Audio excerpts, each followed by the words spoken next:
Hey friends, are you looking to get started in Procreate? Follow me in learning the essential basics for getting started in Procreate today.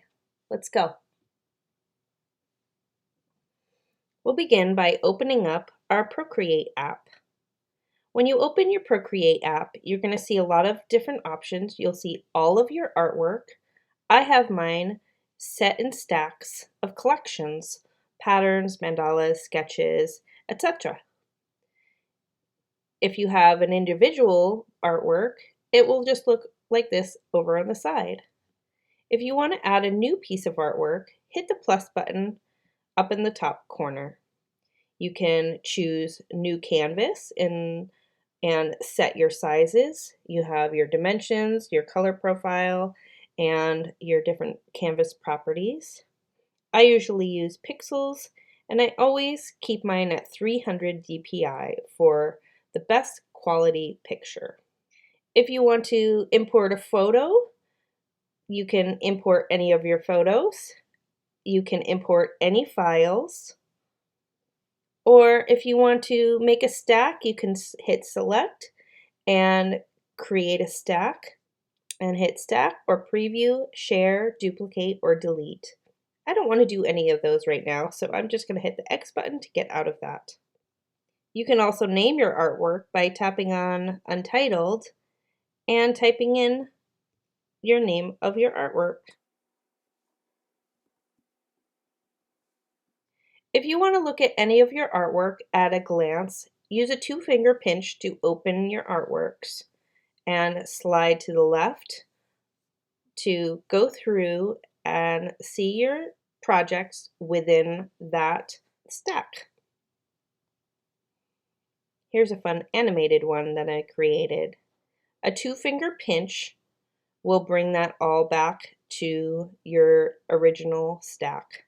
I'm going to go out and go back to my original peony line drawing. From here, you can also slide to the left and share, duplicate, or delete a project. I don't want to do any of that either. Let's just open that with a tap, and it brings us to our project. Let's go over some basic gestures. First, we have our pinch open to zoom in, or pinch closed to zoom out. This helps you to add detail and precision to your creations. Find the perfect angle for your artwork with a simple pinch and twist, and get comfortable in your drawing process. With a quick pinch to fit to your screen if you've zoomed in too much and need to get back to see your entire artwork on the screen. If you're working on a line and you don't like something that you've created, a two-finger tap will undo the mistake that you've made. Have you changed your mind? A three-finger tap will redo your last action and get you back on track. If you want to get rid of a whole section on a layer, a three-finger scrub will do the trick. Do you want to copy a layer or paste it?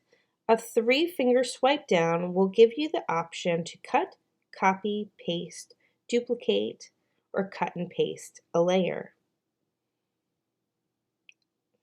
I'm going to cut that one right out of there. Four-finger tap will get you to a full screen so you don't have your menu anymore. But don't worry, it's still there. Just click the little button in the corner. Do you need to make a quick shape? Drawing and holding will help you to make a quick shape. You can turn and rotate it any way you need. If you want to put one finger down, you can move in 15-degree increments. Two-finger tap goes back. If you want to do a fast undo of a lot of strokes, two-finger hold will go through your actions. If you want to redo many at a time, 3 fingers. Hold will do the redo.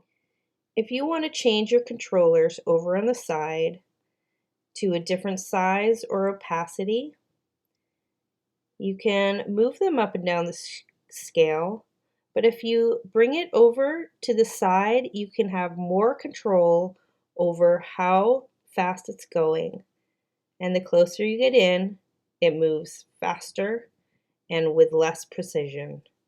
Moving it over to the side helps you go 1 or 2 percentages at a time. The same with when you're working with opacity.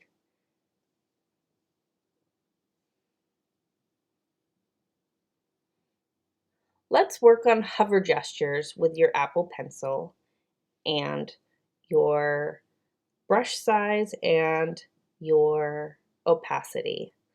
Let's begin with your brush size. If you have a brush size, you can see the size is started here, but by pinching, you can make your size even bigger.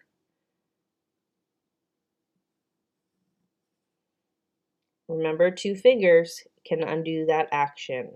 If I want to bring it down, I can pinch it together to bring it down and make it smaller.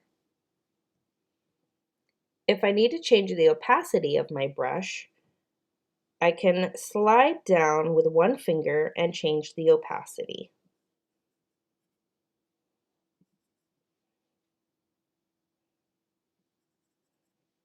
It's that simple. Let's work with some layer gestures next. Our layers are up here in the top corner of our panel.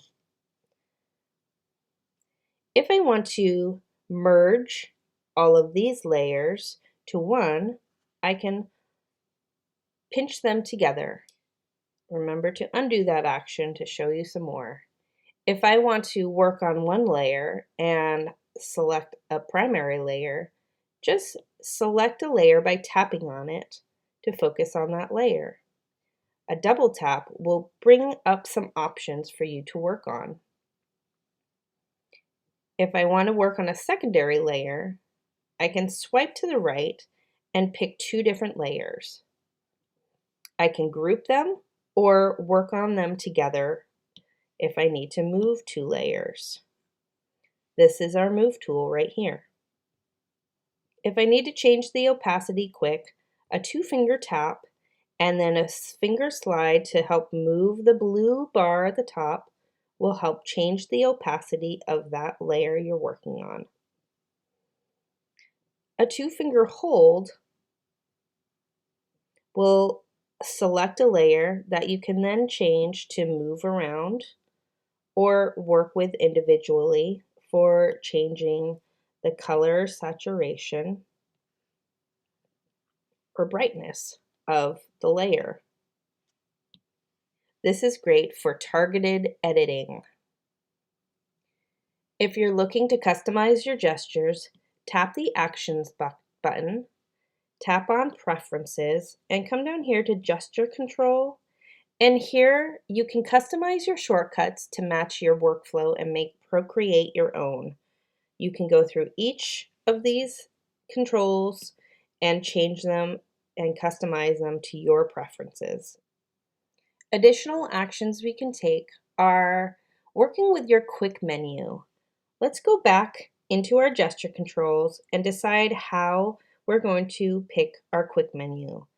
For now, I'm going to turn it on to just a touch, and that will invoke my quick menu when I'm working in Procreate. So just one touch. Let me bring it to the middle of the screen.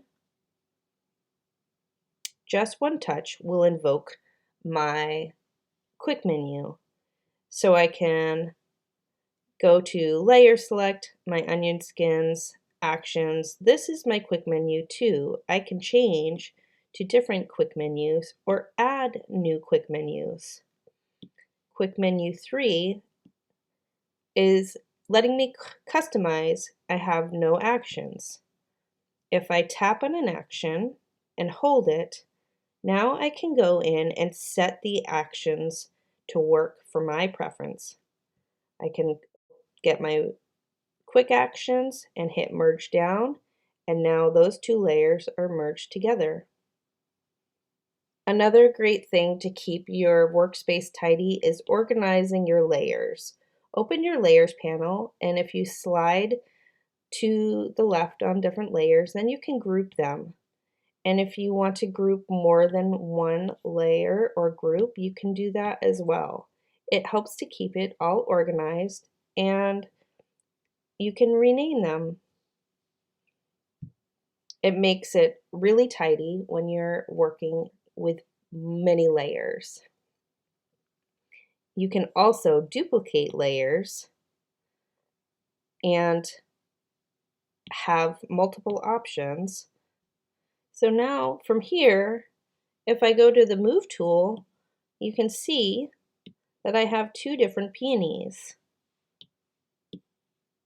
Although once I go off of the screen, that first peony is going to be cut and I can't get that back. So let's use the undo, continuous undo to go back. And now I'm back and I have it fully connected again. If you want to copy a layer to a different canvas, you can do that by taking a layer, holding it until it hovers, and with your other finger, hit Gallery, hit New Canvas, and then you can drop it right into a new canvas. Although once you've gone out of a canvas back to Gallery, it will stop the actions and save it in its place. If you have any mistakes on that page, then they're set in stone and you're going to have to go back and erase them individually. For some advanced techniques, let's look at Color Harmony tool. Tap on your color and come down to the Harmony palette. You have different options up in the corner. So if I pick a color, with the tetradic, you get 4 colors that are complementary to the initial color you picked. You can also pick complementary colors. Split complementary colors gives you 3. Analogous gives you 3, but closer on the color wheel. And triadic gives you 3 separated. This is a great way to create a new color palette. Speaking of new color palettes, if you go back to palettes and hit the plus sign, you can create a new palette from the get-go. You can go from taking a picture and create a palette of a picture you take, or create a color palette from a file or from a photo. If we hit new color palette, then and go down to Harmony, I can hold this one and drop it in, tap on the purple and drop it in, and tap on the green and drop it in. Those are our triadic colors. If I want the split complementary colors of the green, I can pop on the green, pop on this purple, pop on this pink.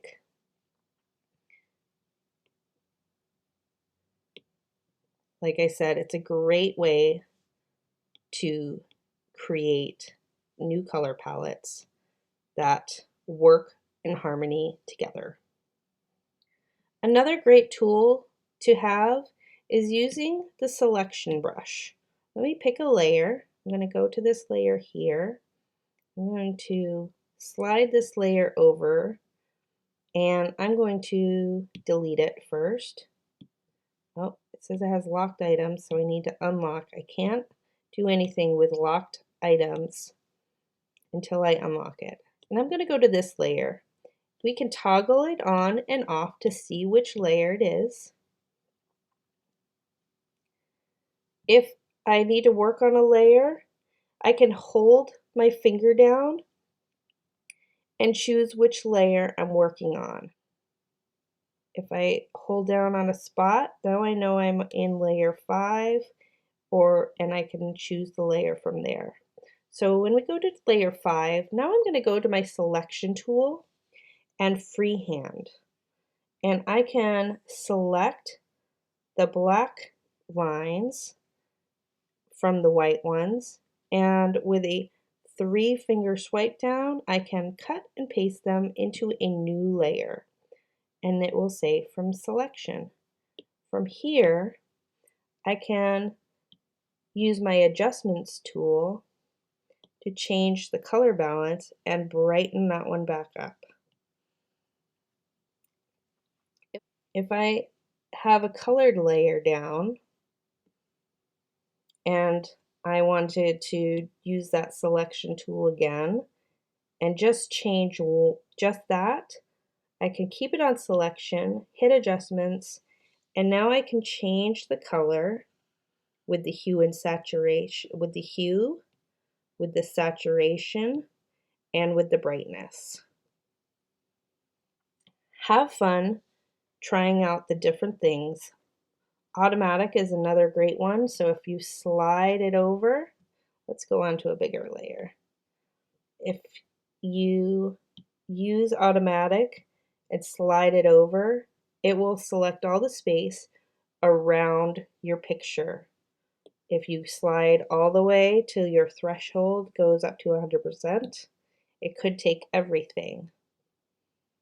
Have fun using the selection tool to learn how to make precise selections, modify them, and use them to manipulate elements within your artwork with ease.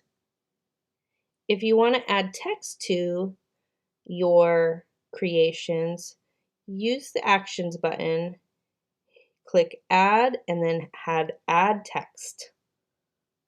I am going to move this to the top so we can see it better. When I tap on this, I can bring up the Functions button and change the font to any that you have downloaded onto your iPad already. You can change the size, and you can change the color by typing color. And then you can bring up your keyboard and write what you need to write. Next, let's work with our brush smoothing tool. If your pen is not moving as smoothly as you want it to be, tap on the pen, find the brush you're using, which will be highlighted in blue, and tap on that again. It will start at stroke path, but come down to stabilization and go to your streamline and increase your streamline. You can see that now the lines are smoother and even more smooth with a little bit of a lag when you're increased all the way to max. You can change the stabilization as well, which will smooth things out the faster you go. But it can really help if you don't have a steady hand. Do you want to see a time lapse of your artwork that you've already created? Click on your action tool, go to video, and hit time lapse replay. It will go through every step that you've created, which is great for sharing your progress on social media and to showcase your skills and inspire others. With these essential gestures, you'll be well on your way to mastering Procreate and creating artwork that you're really proud of. Thanks for following along. I'm Katie from Perch Handmade. If you want to take any of my Procreate classes, join me at perchhandmade.com. You can also find me on Skillshare. Bye for now.